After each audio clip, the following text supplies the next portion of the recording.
tiene su Biblia, la puede abrir en Juan 8, capítulo 8, verso 31. Dijo entonces Jesús a los judíos que habían creído en él: si vosotros permaneciereis en mi palabra, seréis verdaderamente mis discípulos, y conoceréis la verdad, y la verdad os hará libres. Le respondieron: linaje de Abraham somos, y jamás hemos sido esclavos de nadie. ¿Cómo dices tú, seréis libres? Jesús les respondió: de cierto os digo, que todo aquel que hace pecado, esclavo es del pecado. Y el esclavo no queda en la casa para siempre, el Hijo sí queda para siempre. Así que, si el Hijo os libertare, seréis verdaderamente libres. Sé que sois descendientes de Abraham, pero procuráis matarme, porque mi palabra no haya cabida en vosotros. Yo hablo lo que he visto cerca del Padre, y vosotros hacéis lo que habéis oído cerca de vuestro Padre. Amén. Oremos. Señor amado, en esta hora te alabamos, Señor, y te bendecimos. Y te damos gracias, Señor, por la oportunidad de estar juntos, de reunirnos, Señor, y de compartir, Padre amado, tu palabra para aprender, para escucharte, Señor, para saber más de ti, para conocer tu voluntad con nosotros. Te rogamos, Señor, que tu Espíritu Santo nos ayude y nos revele, nos ministre en esta mañana a cada uno de nosotros, para tu gloria y tu honra. Amén, Señor. Amén. Bueno, yo le puse por título a este sermón: la verdad que incomoda. Y es difícil a veces cuando nos encontramos con un hecho que nos molesta, que nos incomoda, ¿cierto? Algo que quizás podamos negar o esconder debajo de la alfombra, ¿cierto? Hay situaciones que como seres humanos tenemos algunas sensibilidades que nos afectan, ¿cierto? O mejor dicho, somos susceptibles de que algunas cosas o algunos hechos nos avergüencen. Y en esa vergüenza a veces procuramos esconder esa verdad, ¿ya? Yo creo que eso es en parte lo que Jesús enfrenta en esta oportunidad. Se enfrenta a esa situación. Como habíamos leído en domingos anteriores, todo esto ocurre en un contexto que es de la fiesta de los tabernáculos, durante el tiempo durante el cual los judíos se juntaban para recordar aquel tiempo que vivieron cuando estuvieron en el desierto, después de salir de Egipto, y para poder volver a recordar esa experiencia de vivir dependiendo solamente de Dios. Y es en ese contexto donde el Señor aprovecha la oportunidad de compartir del Evangelio del Reino para alcanzar la vida de la gente que estaba alrededor. Y es en ese momento, después de haber predicado acerca de quién es Él y de su identidad, de decir cosas duras para los judíos en ese momento: yo soy el Hijo de Dios, decir yo soy la luz de este mundo. Cosas que de alguna manera golpean el pensamiento del mundo judío en ese momento. Es algo que incomoda, es algo que de alguna manera les mueve el piso, les asusta, les da miedo. ¿Ya? Y en ese contexto es que se genera esta tensión, al punto de que grupos de judíos buscan la manera de acallarlo, de silenciar esta situación, de calmarlo, ¿cierto? Por un lado están los saduceos, que son esta estirpe o esta élite religiosa que tenían o que ejercían el poder político religioso dentro de Israel, al alero de lo que Roma les permitía, ¿ya? Donde ven a un Jesús que comienza a hablar de que Él es el Mesías, de que Él es el Hijo de Dios, y que de alguna manera toda esa situación y ver la muchedumbre como seguía a este Jesús de Nazaret, se asustan, porque Él les rompe el esquema de poder que tienen en ese momento. O se los puede romper. Pueden perder esta relación que tienen con Roma y por lo tanto van a perder más poder político o geopolítico que el que están tratando de sostener, de afirmar, de apuntalar de alguna manera. Por otro lado están los fariseos, que están escuchando a este hombre que dice: yo soy la luz del mundo, yo soy el Hijo de Dios, yo soy el que siempre ha sido. Para ellos eso es blasfemia. Y para ellos como religiosos, esas blasfemias solamente merecen la muerte. Por lo tanto, ese hombre debe morir por lo que ha dicho, por lo que está declarando y porque está enseñándole al pueblo, por decirlo de alguna forma, falsas doctrinas, porque está enseñándole al pueblo herejías, porque le está enseñando al pueblo una blasfemia.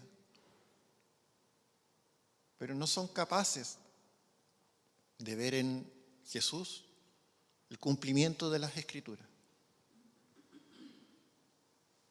Están cerrados en sí mismos.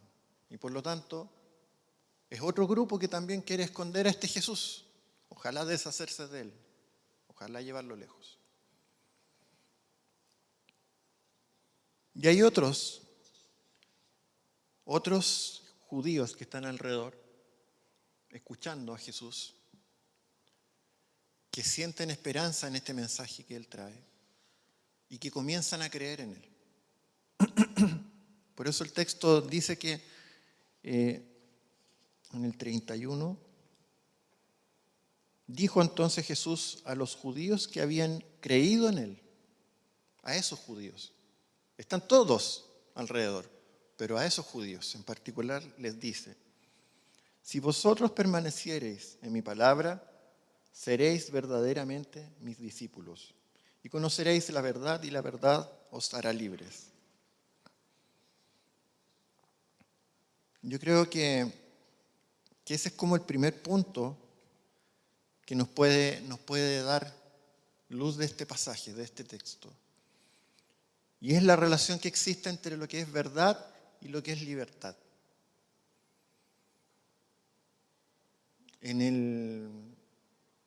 Uno puede decir, pero ¿por qué la verdad me podría hacer libre?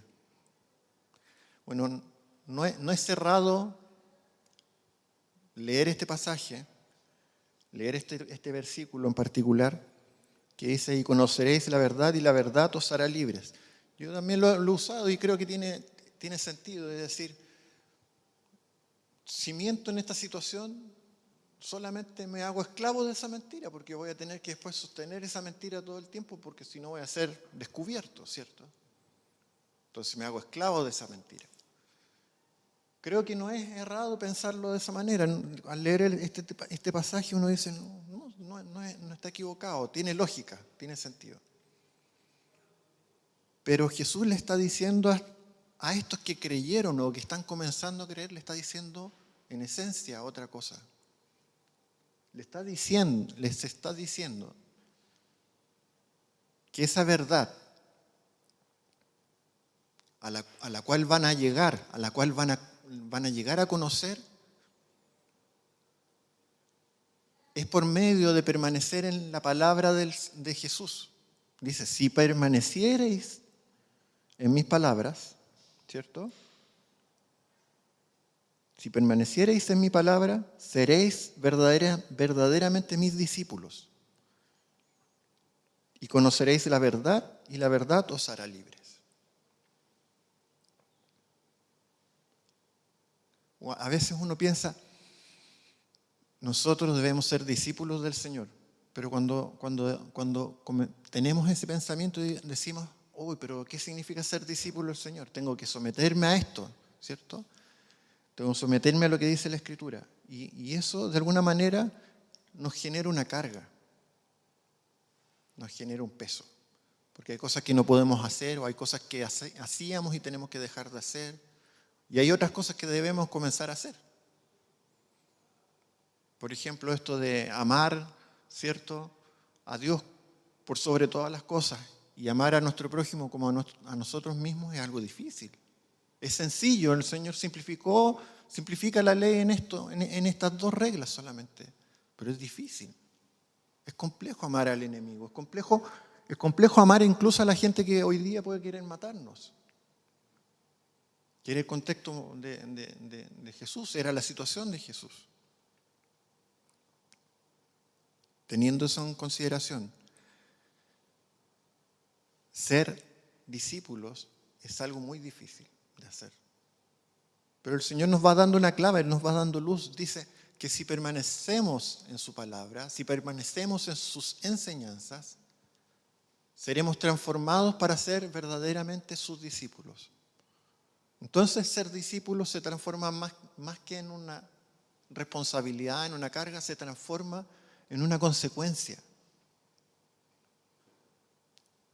Y esa consecuencia es la que de alguna manera nos también genera otro cambio en nosotros, que es poder llegar a conocer la verdad. Y esa verdad como voluntad de Dios, lo que Dios quiere para nosotros, lo que Dios espera de nosotros, lo que Dios tiene guardado para cada uno de nosotros. No para mi hermano, no para mi esposa, no para mis hijos, para mí, para cada uno, ¿cierto? ¿Y por qué nos hace libres? Nos hace libres porque en la medida que nosotros caminamos en este proceso de transformarnos como discípulos de Dios, nos liberta de la esclavitud del pecado. De ese pecado que si lo cometo, después me veo obligado quizás por vergüenza a ocultarlo. Ese pecado que quizás si lo cometo, me veo después sometido a ser apuntado con el dedo. Y por lo tanto trae vergüenza. Y me esclaviza porque no lo quiero después confesar, no lo quiero decir, no lo quiero plantear, no lo quiero reconocer. ¿Cierto? Y nos vuelve esclavos. Y no nos deja ser libres.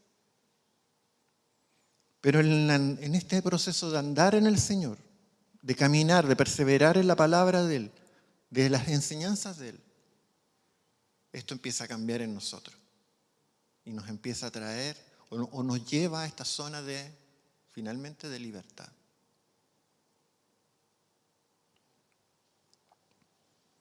Esa es la relación que el Señor le está comunicando a estos judíos entre la verdad y la libertad.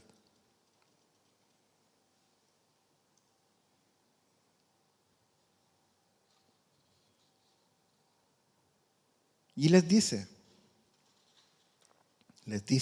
a los judíos que esta palabra de verdad está relacionada con esa voluntad de parte de Dios. Veamos Primera de Juan 1:6, por favor. Primera de Juan, capítulo 1, verso 6.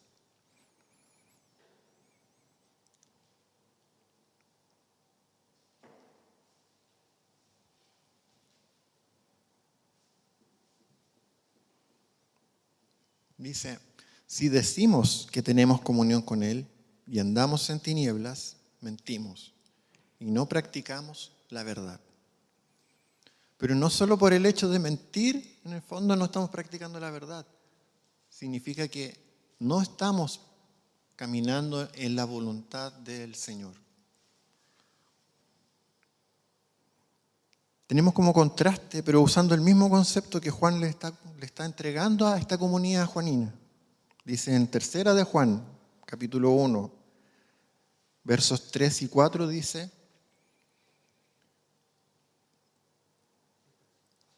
pues mucho me regocijé cuando vinieron los hermanos y dieron testimonio de tu verdad, de cómo andas en la verdad.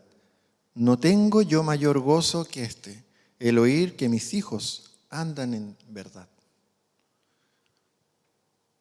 Nuevamente, que están cumpliendo esa voluntad del Señor, que están cumpliendo este andar, este caminar, perseverando en las palabras de Jesucristo. Esta verdad está manifestada como la expresión de la voluntad de Dios. Y al hacer la voluntad de Dios vamos en la dirección correcta para transformarnos en discípulos. Ese proceso transformador es el que nos traerá finalmente la luz, a la luz de vida, que nos permitirá ser finalmente libres.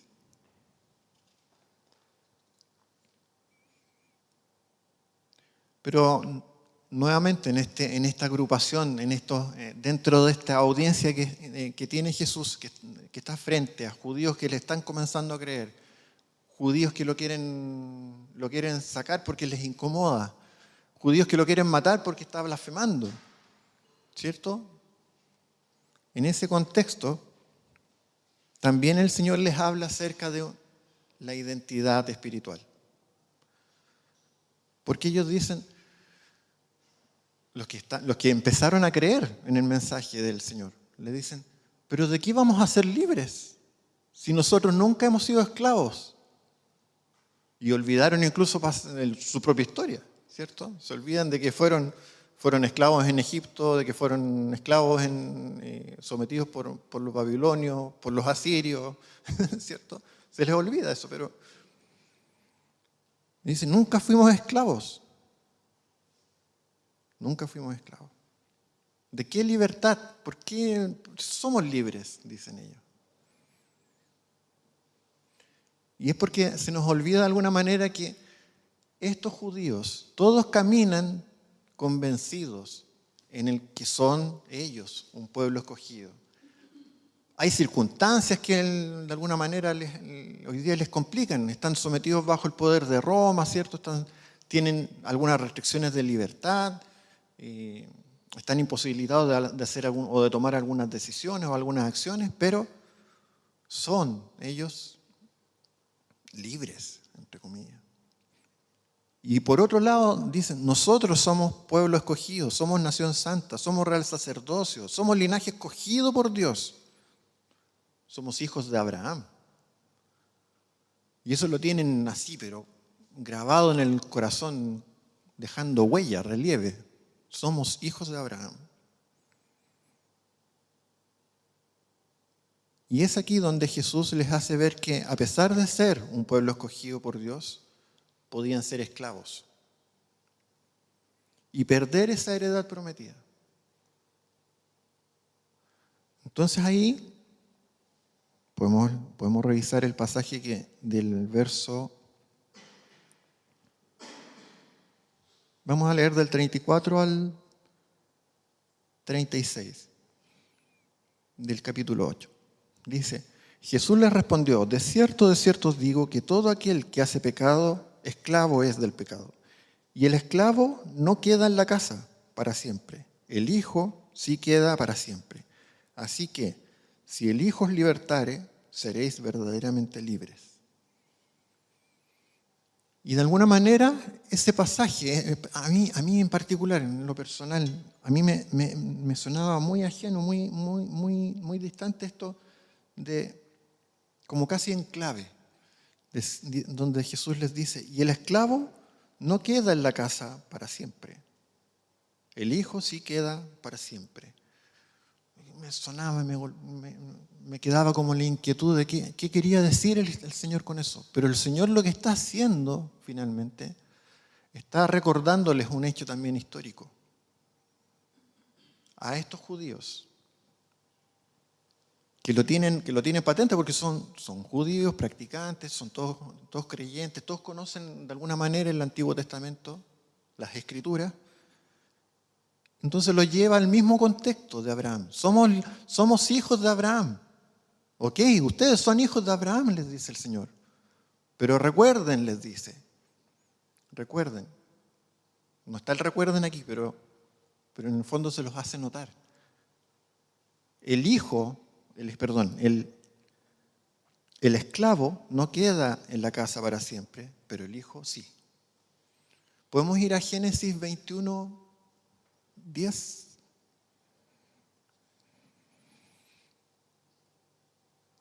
Dice, aquí voy a revisarlo acá mejor. Por tanto dijo a Abraham, esta es Sara la que le está hablando a Abraham, echa a esta sierva y a su hijo, porque el hijo de esta sierva no ha de heredar con Isaac mi hijo.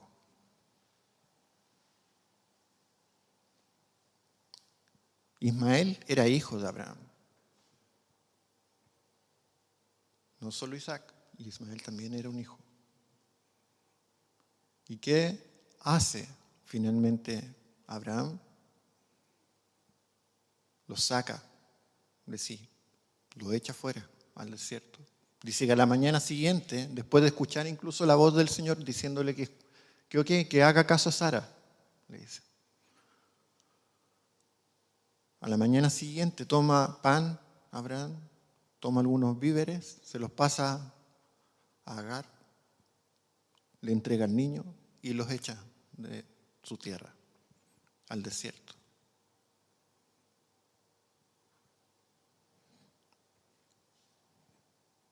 Ahí entendí yo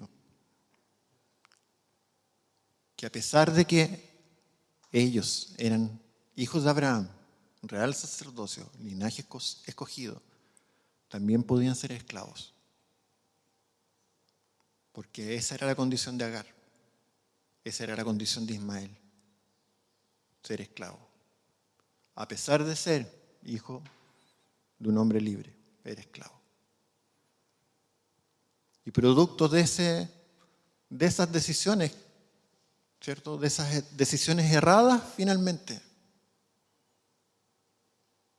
es un hijo de pecado.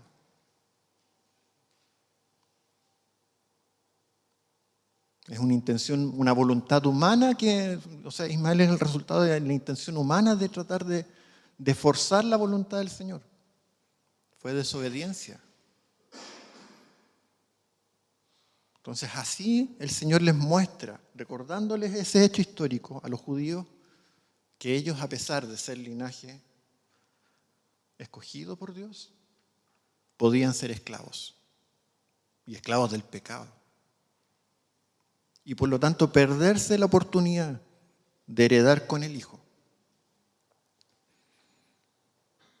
¿Y cuál hijo podremos decir? Es que antes ya lo estaba diciendo Jesús. Capítulos atrás, versos atrás, en este pasaje el Señor le está diciendo, yo soy el Hijo de Dios. Yo hago las cosas que vi hacer a mi Padre.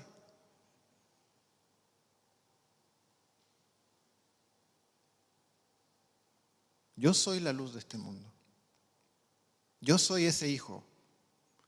Y soy el único, por el hecho de ser heredero de ese beneficio de mi Padre, ser heredero de mi Padre, soy el único que les puede perdonar a ustedes su maldad. Soy el único que los puede libertar. Yo los puedo hacer libres. Tengo la facultad de librarlos de su responsabilidad, de librarlos de sus deudas.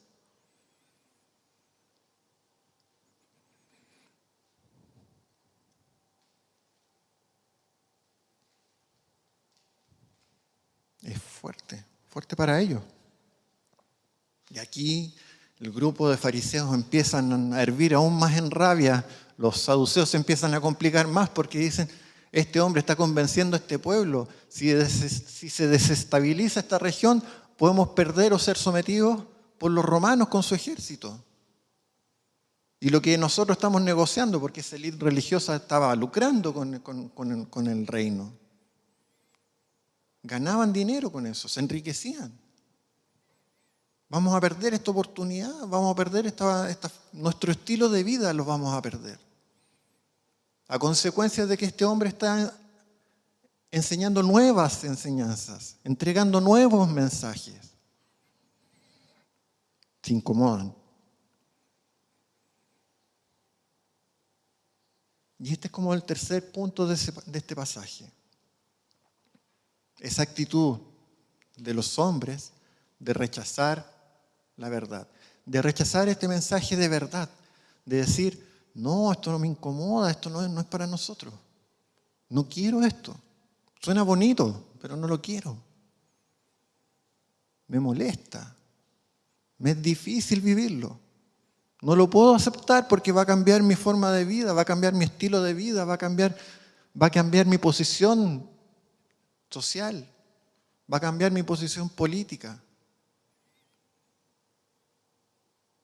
Pero aquellos que son libres de la responsabilidad política, aquellos que son libres de la responsabilidad de la élite, ¿cierto? Aquellos que son libres de todo ese compromiso cultural, ¿cierto? Dominante, esos empiezan a creer en el Señor, se empiezan a dar cuenta que aquí hay un mensaje de esperanza. Porque ya eran libres, entonces tienen que soltar menos, por decirlo alguna cosa. Tienen mucho menos que perder. Pero esta gente empieza a rechazar el mensaje de la verdad. Esta actitud de fariseos y autoridades judías, a quienes el discurso de Jesús les resulta imposible de acoger, comienzan a rechazar sus ideas y con ello a buscar la manera en la cual deshacerse de Jesús. Y empiezan a albergar en su corazón algo pecaminoso. Hay que matarlo. Hay que deshacerse de este hombre.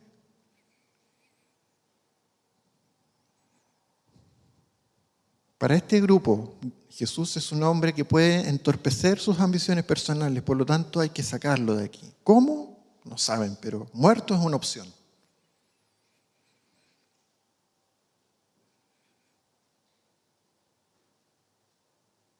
Así la situación, Jesús les hace ver que ellos hacen lo que han oído de su Padre.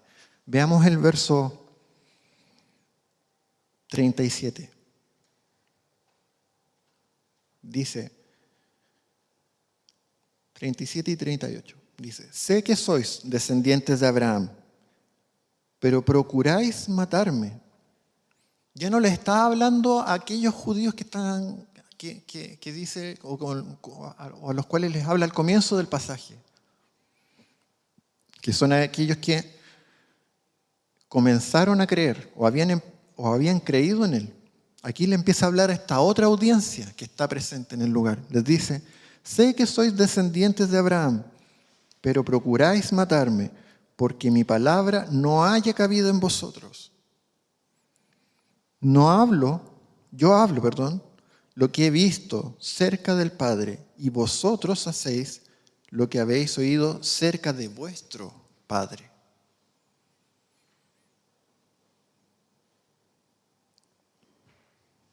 Y es aquí donde el Evangelio, la palabra, nos hace notar una diferencia. Por lo menos en esta versión en español, dice Jesús, yo hago lo que he visto hacer a mi Padre, y lo pone en mayúscula. Y ustedes hacen, les dice Jesús, lo que han oído hacer a su Padre, en minúscula. Porque hay una diferencia. El evangelista nos está mostrando de que Jesús está hablando de que el Padre de Jesús es Dios mismo. Y no es el mismo Padre de estos judíos.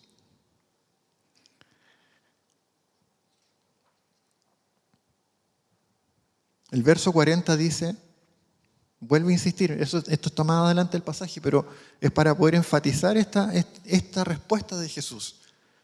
El verso 40 dice, pero ahora procuráis matarme a mí, hombre que os he hablado la verdad, la voluntad de Dios, esto que Dios quiere para todos los hombres, la cual he oído de Dios mismo. No hizo esto Abraham. Y aquí con ironía le responde, ni siquiera Abraham se quiso involucrar en el asesinato o en la muerte de gente que compartió de la verdad.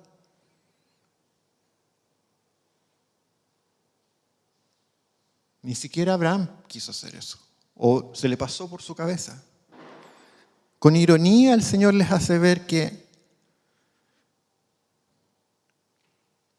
aún a pesar de que ustedes dicen ser hijos de Abraham, no hacen las obras de Abraham, sino que hacen las obras del diablo, del acusador, del Chatán.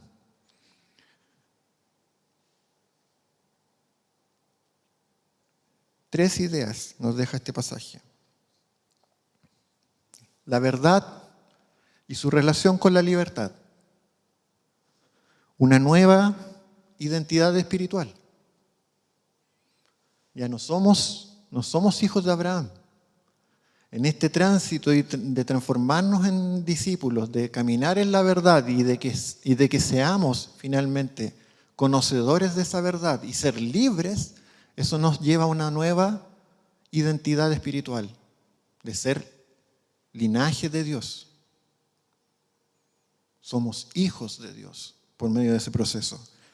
Y finalmente, la tercera idea de este pasaje es ese rechazo de la verdad.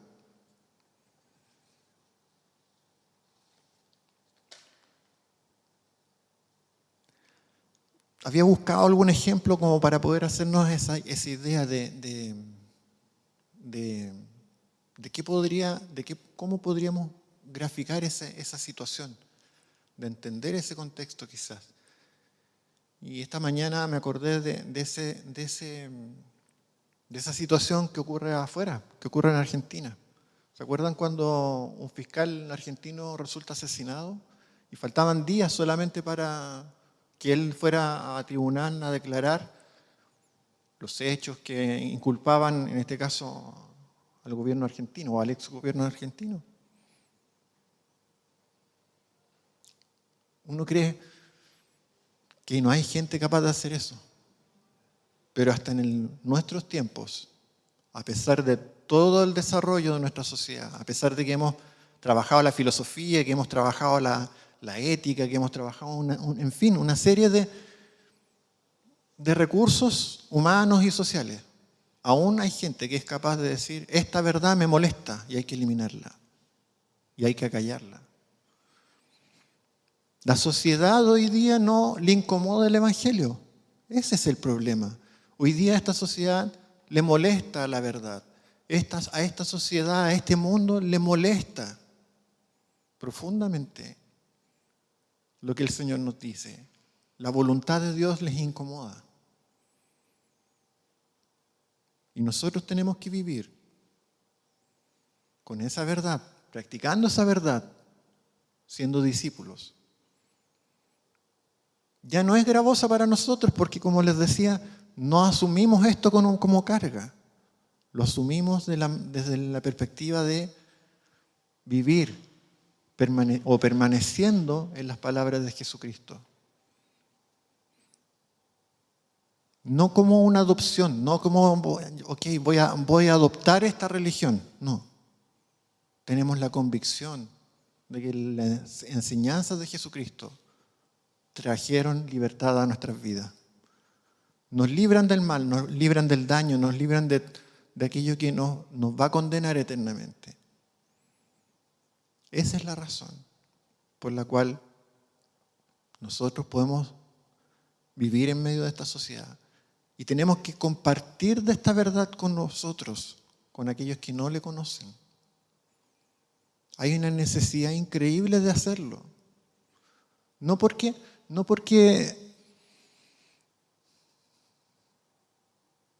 solo porque el Señor pueda venir hoy día, pueda venir mañana, o pueda venir en 20 años más, o puede que incluso muramos y el Señor no venga, sino que porque esta verdad trae libertad a la gente, liberta a las personas, las hace libres del pecado, de la esclavitud del pecado, y permite que podamos vivir en Cristo. Dice que Cristo vino a darnos vida y vida en abundancia, a esa vida de abundancia, a librarnos de ser esclavos del pecado, a caminar en la libertad, a caminar en esa bondad del Señor, a pesar de las situaciones que nos ocurran en el mundo, porque ninguno de nosotros está libre de las dificultades. También el Señor nos dice que en el mundo solo tendremos aflicciones, pero alegraos, dice, porque yo he vencido el mundo. Entonces no estamos libres de las situaciones adversas, pero somos libres de la esclavitud del pecado. Y eso solo puede traer a nuestras vidas gozo, solo puede traer a nuestras vidas alegría, solo puede traer a nuestras vidas un brillo que el resto no tiene, que el resto de la humanidad no tiene. Y es esa luz en nosotros, del Señor, que refleja su luz en nosotros, que se proyecta a los demás, la que atestigua de la realidad de Dios. Esa situación de que, ¿qué tienes tú que te ves contento a pesar de toda esta dificultad? ¿O qué tienes tú que siempre estás contento? ¿O qué tienes tú que siempre te veo sonriente? Y es esa clave de ser libres.